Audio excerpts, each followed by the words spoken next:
साबिक DGI general Faiz Hamid के खिलाफ कार्रवाई का एक दरवाजा खुल गया है।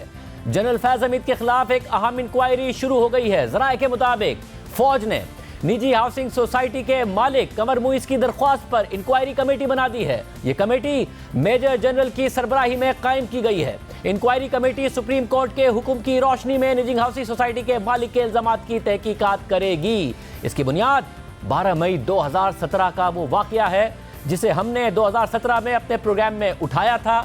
उसकी तफसीलात आपके सामने रखी थी। आपको बताया था कि किस तरीके से रेंजर्स ने अपने मैंडेट से तजावुज़ किया, किस तरीके से एक निजी हाउसिंग सोसाइटी के मालिक कमर मुइज को उनके अहले खाना के सामने उठाया गया। ये वो वक्त था जब जनरल फैज हमीद की ताकत अपने उरूज पर थी और ज़ाती फ़ायदे के लिए एक निजी हाउसिंग सोसाइटी के मालिक को कमर मुइज को इस्लामाबाद में उनके घर पर जाकर घर वालों के सामने अगवा कर लिया गया। जनरल फैज हमीद पर इल्ज़ाम है कि उन्होंने कमर मुइज की हाउसिंग सोसाइटी का कंट्रोल हासिल करने के लिए उन समेत उनके ख़ानदान को अपनी टीम के जरिए तशद्दुद का निशाना बनाया। रेंजर्स और ISI के एहलकारों को अपने ज़ाती फ़ायदे के लिए इस्तेमाल करके उस हाउसिंग सोसाइटी के मालिक के घर पर छापा लगवाया, उनके घर का साजो सामान लूटा, उनको गैर कानूनी तौर पर अपनी तहवील में रखा। उससे मुतालिक दरख्वास्त पर 14 नवंबर 2023 को चीफ जस्टिस काजी फाइज ईसा की सरबराही में सुप्रीम कोर्ट के 3 रुकनी बेंच ने अपना तहरीरी हुक्मनामा जारी कर दिया था, जो हमने आपके सामने उस वक्त भी प्रोग्राम में रखा था। इसके अलावा कमर मुइज के वकील से भी बात की थी,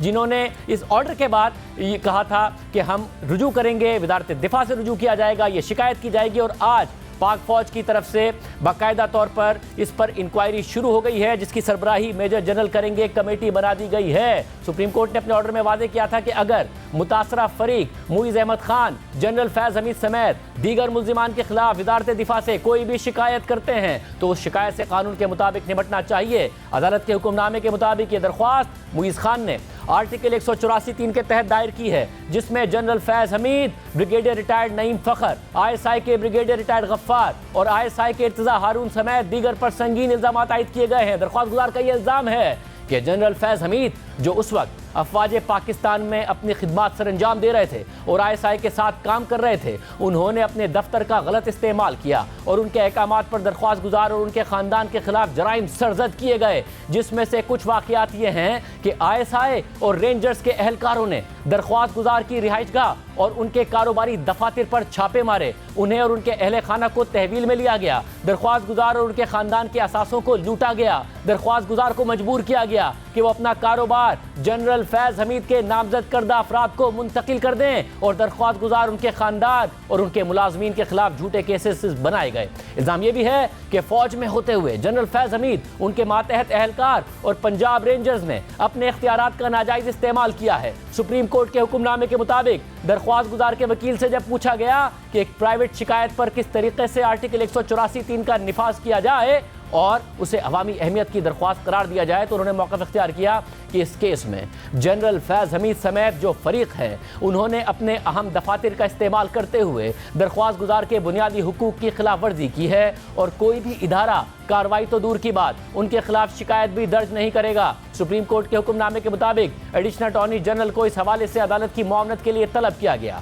और पूछा गया कि दरख्वास्त गुजार के पास शिकायत के इजाले के लिए कोई मुतबादिल हल मौजूद है और क्या उनका यह खदशा दुरुस्त है कि उनकी शिकायत को नहीं सुना जाएगा। तो एडिशनल अटॉर्नी जनरल ने जवाब दिया कि दरख्वास्त गुजार के पास मुतादिद रेमिडीज़ मौजूद हैं जिनमें वो वजारत दिफा से भी रुजू कर सकते हैं, क्योंकि उनकी शिकायत उस वक्त से मुताल्लिक है जब मुल्जिमान अफवाज पाकिस्तान में अपनी खिदमात सर अंजाम दे रहे थे। और दरख्वास्त गुजार मुल्जिमान के खिलाफ मुजरिमाना मुकदमे का इंदराज भी कर सकते हैं, जिसमें बदनीयती पर मबनी मुकदमात बनाने का केस भी हो सकता है या वो नुकसानात के इजाले के लिए हट जाने का मुकदमा भी कर सकते हैं। एडिशनल अटॉर्नी जनरल ने अदालत को यह भी बताया कि अगर कोई शिकायत वजारत दिफा को की जाती है तो उस पर सही तरीके से गौर किया जाएगा। जिसके बाद सुप्रीम कोर्ट ने अपने हुक्मनामे में लिखा था कि ये इल्ज़ामात बहुत संगीन नौयत के हैं और अगर ये दुरुस्त हैं तो बिलाशुबा ये वफाकी हुकूमत, अफवाज पाकिस्तान, ISI और पाकिस्तान रेंजर्स की साख को नुकसान पहुँचाएंगे, इसलिए उन्हें नज़रअंदाज नहीं किया जा सकता। मगर जो केसेस आर्टिकल 184(3) के तहत दायर होते हैं वो दीगर केसेस से मुख्तलिफ वजूहात की बिना पर मुख्तलिफ होते हैं।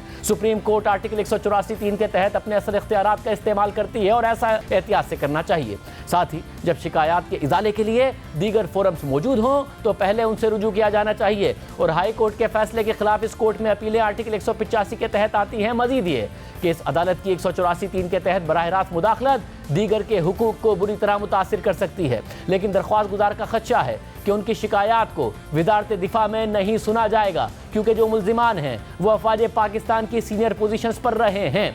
मगर हमें एडिशनल अटॉर्नी जनरल ने यकीन दहानी करवाई है कि ऐसी किसी भी शिकायत पर गौर किया जाएगा और हुकूमत की तरफ से इस यकीन दहानी पर शक करने के लिए हमारे पास कोई जवाब नहीं है। इसलिए दरख्वास्त गुजार के ये खदशात गलत है। अगर दरख्वास्त गुजार कोई शिकायत वजारत दिफा में देते हैं उससे कानून के मुताबिक निपटना चाहिए। इसी के साथ इस दरख्वास्त को निपटाया जाता है। यानी सुप्रीम कोर्ट ने जनरल फैज़ हमीद के खिलाफ आर्टिकल 184(3) के तहत दायर दरख्वास्त पर कार्रवाई आगे न बढ़ाने का फैसला किया था। लेकिन हुकूमत को हिदायत की गई थी कि अगर वजारत दिफा में दरख्वास्त गुजार कमर मुइज़, जनरल फैज़ हमीद और दीगर मुल्जिमान के खिलाफ कोई शिकायत करते हैं तो कानून के मुताबिक उससे निपटना चाहिए। और फिर दरख्वास्त गुजार कमर मुइज़ ने वजारत दिफा से रुजू किया और आज ज़रा से खबर सामने आ गई है कि फ़ौज ने साबिक DGISI जनरल फैज़ हमीद के खिलाफ इंक्वायरी शुरू कर दी है और निजी हाउसिंग सोसाइटी के मालिक कमर मुइज़ की दरख्वास्त पर इंक्वायरी कमेटी बना दी है, जिसकी सरबराही मेजर जनरल ओहदे के अफसर करेंगे। क्योंकि जनरल फैज़ हमीद और दीगर पर दरख्वास्त गुजार ने इंतहाई संगीन इल्ज़ाम आयद किए थे।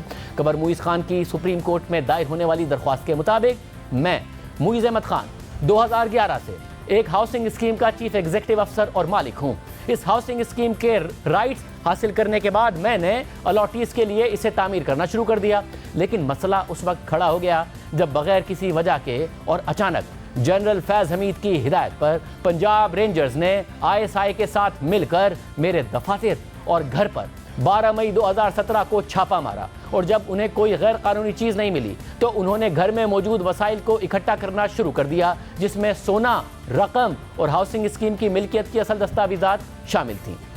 और इस छापे का सबसे हैरानकुन पहलू यह था कि मेरी हाउसिंग स्कीम के जो साबिका मुलाजमीन थे जिन्हें माली बदउनवानी की वजह से कंपनी से निकाला गया था, वो इस छापे में पंजाब रेंजर्स और ISI के एहलकारों के साथ मौजूद थे। और उन्होंने हमसे कहा था कि ये सब कुछ जनरल फैज़ हमीद की हिदायत पर हो रहा है। और इस पूरे छापे के दौरान जो साजो सामान चुराया गया उसे मेरे घर के बाहर आपस में तकसीम कर लिया गया और इसे 2 प्राइवेट टोयोटा करोला गाड़ियों के अंदर डाला गया, जिसकी तस्दीक CCTV फुटेज से की जा सकती है। दरख्वास्त गुजार मुइज़ खान के मुताबिक मेरा बेटा, जिसकी उम्र 8-9 साल थी, उसके मुंह पर ISI के अफसर इर्तज़ा हारून ने अपना बूट रखा और चिल्लाते हुए मेरे बेटे से कहा कि अपना गैजेट मुझे दे दो, क्योंकि तुम्हारा बाप एक दहशतगर्द है। और ये सब कुछ मेरे और मेरे फैमिली के सामने किया गया। और ये वो वाक़या है जिसे मैं कभी नहीं भूल सकता।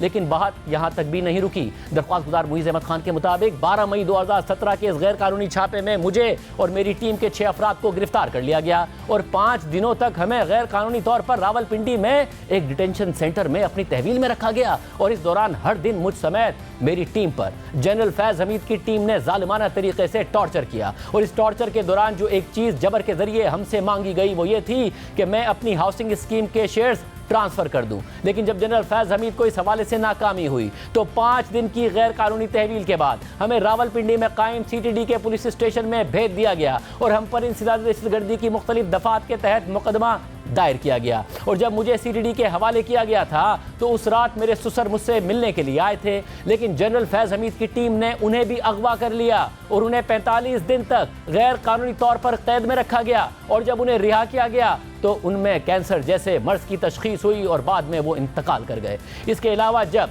CTD के केस की समाअत के दौरान मैंने और मेरी टीम ने मेडिकल सहूलियात की दरख्वास्त की तो हमें ISI के नुमाइंदों की तरफ से यह पैगाम पहुंचाया गया कि अगर हम अपने मौक़िफ़ से पीछे नहीं हटे तो मेरे ससुर की जान खतरे में पड़ सकती है। और ये इसलिए कहा गया क्योंकि उस वक्त मेरे ससुर रावलपिंडी में उनकी तहवील में थे। और यह बात भी काबिल ज़िक्र है कि इस गैर कानूनी तहवील के दौरान मिलिट्री इंटेलिजेंस के अफसरान ने भी मेरे ख़ानदान से 12 मई के गैर कानूनी छापे की तफसीलात जानने के लिए मुलाकातें की। दरख्वास्त गुजार के मुताबिक जनरल फैज़ हमीद और उसकी टीम ने मुझे मजीद बेबुनियाद केसेस में फंसाने की कोशिश की। मनी लॉन्ड्रिंग जैसे केसेस में मुझे फंसाने की कोशिश की गई, मगर हर इदारे ने मुझे बेकसूर करार दिया। और इस सब की वजह से मेरे ख़ानदान ने ज़हनी तौर पर बहुत नुकसान उठाया। मेरी अहलिया ज़हनी सदमों की वजह से मुख्तलिफ आर्ज़ों में मुब्तला हो गई और इन वाक़यात की वजह से मेरे ससुर की जान चली गई। और जब जनरल फैज़ हमीद अपने मकासद में नाकाम हो गए तो उन्होंने वसीम ताबिश नामी शख्स के ज़रिए इन वाक़यात से ख़ुद को अलहदा करने की कोशिश की। और इस सिलसिले में वसीम ताबिश ने मेरी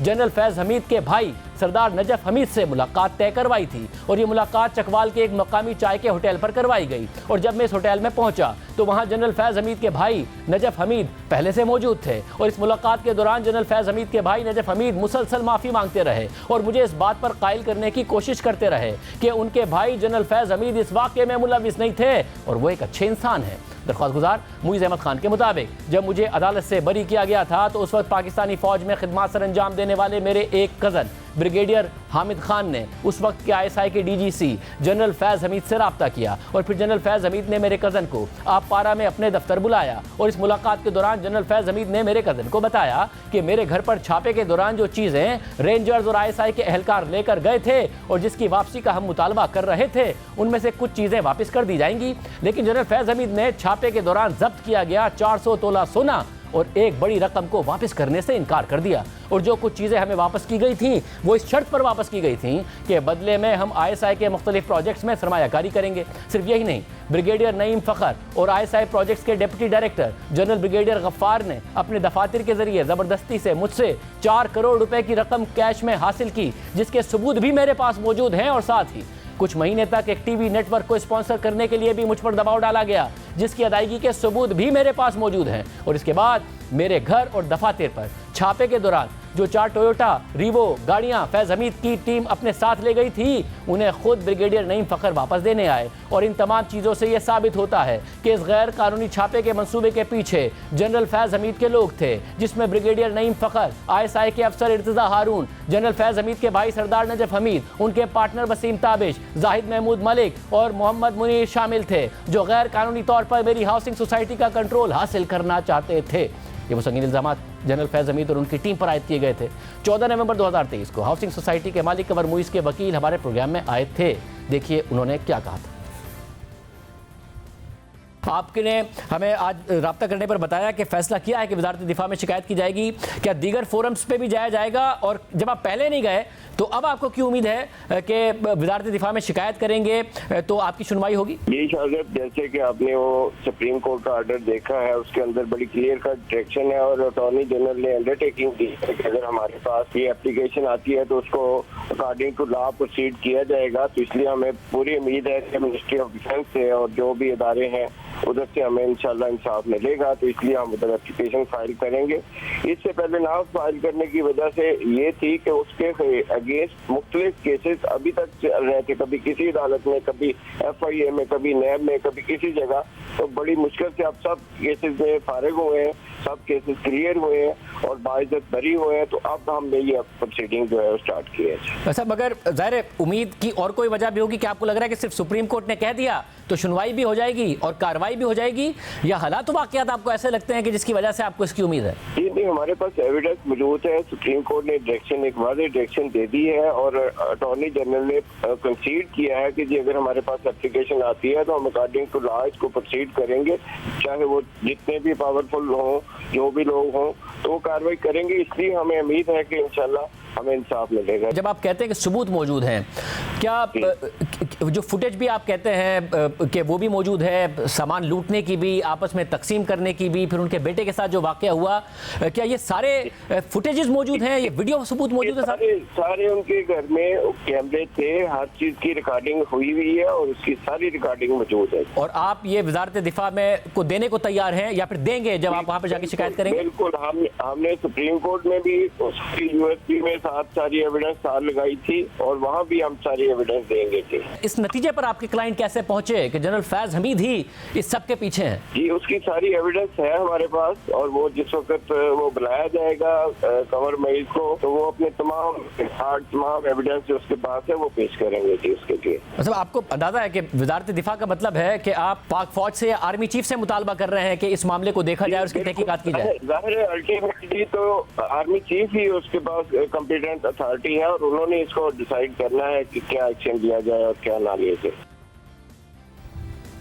सारे मामलात हुए थे 2017 में, ये वाकया हुआ था। जनरल फैज हमीद की जो ताकत थी वो उस वक्त उरूज पर थी। क्या मामलात हो रहे थे वो सबने देखे थे, हमने ये मामलात उस वक्त अवाम के सामने रखे थे। देखिए, आज से एक हफ्ता पहले 12 मई की सुबह वफाकी दारुल हुकूमत में रेंजर्स ने एक कार्रवाई की जिसमें निजी हाउसिंग स्कीम पर छापा मारा गया, लेकिन इस कार्रवाई के लिए कानूनी तकाजे पूरे नहीं किए गए। ना तो जिला इंतजामिया से इजाजत ली गई और ना ही पुलिस को साथ लिया गया।